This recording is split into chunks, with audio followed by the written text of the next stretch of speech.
welcome to my kitchen. So I'm super excited for this video, you guys. I've never done a meal prep video with you, and I cannot wait to show you the things that I eat on a daily basis. So using the Alive Ultra Shake Powder, this is my favorite vitamin mix that I use. Just one level scoop here. I'm jamming up to my new Beats. These are the Solo Wireless, and I'm obsessed with them. So just half a banana and a bowl of fresh berries, and I do add ice water, you guys. To be fair, I put in a lot of creamer in my coffee in the morning, so I get a lot of calories that way. And then I am actually just using a Vitamix blender here. I've had this thing for about 3 months, and I really like it. This shake in the morning for me is really soothing to my stomach, especially if I'm doing an early morning cardio workout. I go ahead and just drink this down gradually with my coffee, and I am good to go for the morning. And then jumping into a second breakfast item that I make often. This might turn some people off. It's honestly what I eat so often, you guys. So I'm just using a couple spoonfuls of cottage cheese as my base, putting that into a small Tupperware container. And I'll usually make this the night before just because I am using fresh bananas, so I want them to stay fresh. And I go ahead and line the next layer with bananas here. And then you can put any type of mixed fruit in here that you like. A lot of people like to use peaches with cottage cheese. I actually have always preferred bananas. And then just sprinkling a little bit of cinnamon here. And then just some store-bought honey, you guys. Super simple. And this is really easy on my stomach, to be honest with you. I know it looks really simple and kind of weird, but it's one of the things that I eat super often. So moving into our first lunch, we're going to be using chicken breast 2 ways today. So getting started with our Copper Chef frying pan here, just a little bit of olive oil in the bottom of your pan. We are making a strawberry field salad. So today is actually my rendition of the TGIF strawberry field salad. So I'm using very thin cut chicken breasts here, and then just seasoning with salt, pepper, onion powder, and garlic powder. I call them the Fab Four, or I use Lowry seasoning salt often. And then just making sure that chicken has a lot of moisture in it, you guys. We let that cool, and then just giving it a rough chop here. And then just setting it aside in a bowl. And then we're gonna go ahead and start to construct the salad. So I have a large bowl here with spinach and arugula and romaine hearts as well. So we're just gonna go ahead and start constructing using fresh strawberries. And then I am using a 1/4 of a cup here of golden raisins. And I have an ugly little bruise on my arm that I noticed halfway through editing. I'm sorry, guys, it's like not cute. So then just going through our ingredients, again, we're going to use some dried cranberries here and some candied pecans. Now, you guys, before I get in too much trouble for the amount of sugar that's going into the salad, understand that this is through the course of a 4 to 5 day time frame for me. So adding our chicken breasts right on top. You can also keep the chicken on the side if you like, if you don't want to soak up the flavors of the fruit and vegetables until the day of. And then just adding those fresh strawberries right on top, you guys. Those strawberries are so pretty. I love working with fresh fruit when I can. So making our own vinaigrette today, you guys. We're using extra virgin olive oil, about a 1/4 of a cup here. And then adding about 2.5 tablespoons of the balsamic vinegar here. And it could be any store-bought vinegar. It's really just a matter of your preference. And then just a few shakes here of sea salt.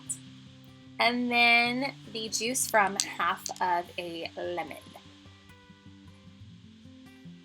And then I'm super excited to use the next product, you guys. This is actually a no sugar added raspberry jelly that my grandmother makes for me. And you could use any sugar-free jelly from the grocery store. And a lot of people don't know that that's a fun way to make your own dressings. It's like a fun little hack to use jellies for seasoning up different types of flavored dressings. So we're just going to give that a quick little mix, you guys, and go ahead and store that away in a Tupperware container or individual containers, depending on what works for you. And you're all set, you guys. So getting into lunch number 2. So I went ahead and grilled up a couple more chicken breasts, and this one we're going to give a bit more of a finer chop. And just setting that aside here into a bowl.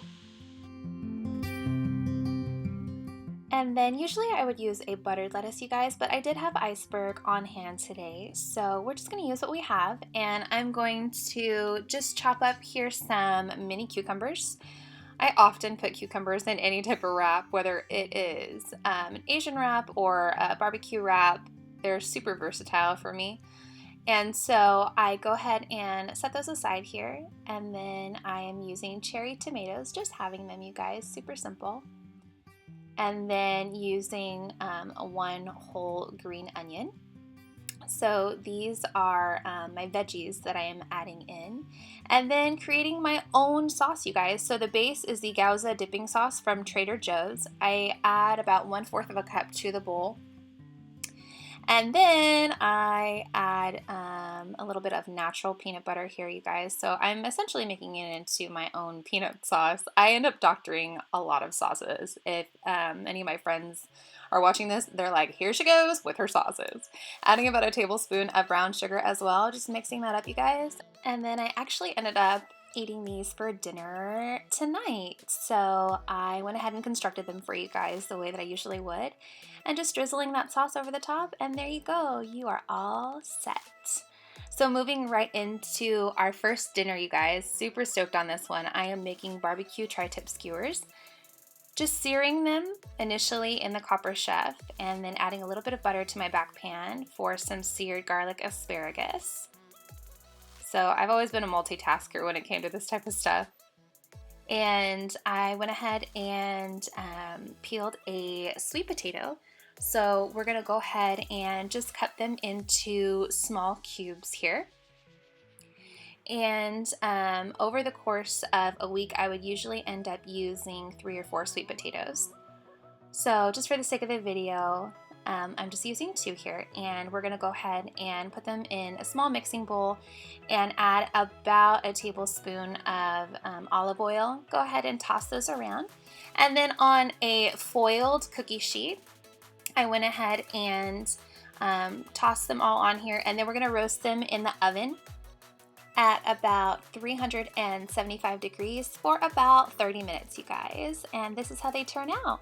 Super pretty. Those are all done. So we're gonna jump right into our Brussels sprouts, you guys. So remember, when making Brussels sprouts, oftentimes the petals on them will shed even if they're totally ripened, you guys. This is totally normal. So we're just having them here, you guys, and we're gonna place them on a cookie sheet face down. And you're gonna go ahead and drizzle some extra virgin olive oil over them, and then just adding a little bit of sea salt here to season them. And so what we're gonna do next, you guys, is we're gonna gently kind of touch them to make sure that they're coated. You don't wanna flip them because oftentimes the petals will fall off, so they're kind of temperamental. And then I'm just using a coarse ground black pepper here, you guys, and then adding balsamic vinegar glaze. This could be found in any grocery store. And then once that is all drizzled over, we're gonna go ahead and put that in the oven on 325 for about 45 minutes. Go ahead and check on these little guys once or twice while they are baking. And then jumping into dinner number 2, you guys, we're gonna make pesto alfredo spaghetti squash. And just taking one of them here, halving it, and go ahead and clean out the inside. So they look something like this, all clean. And then you will place them face down on a cookie sheet, and they are going to go in the oven for 45 minutes at 375. And once they come out, they're so pretty, you guys. You go ahead and pull at the sides of them with a fork, until they make spaghetti-like little noodles. I'm so excited to work with these, you guys.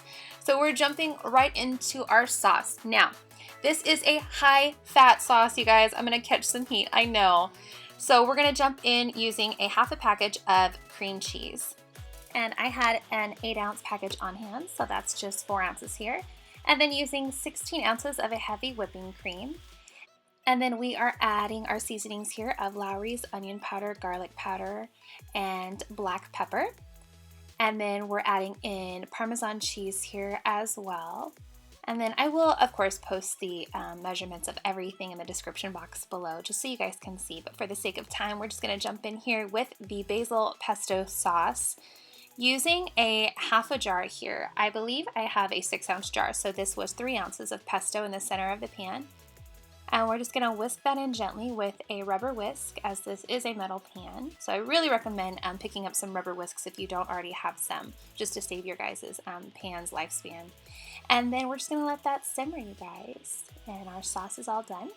So jumping back over to our steak skewers, you guys, they are seared on the outside and rare on the inside.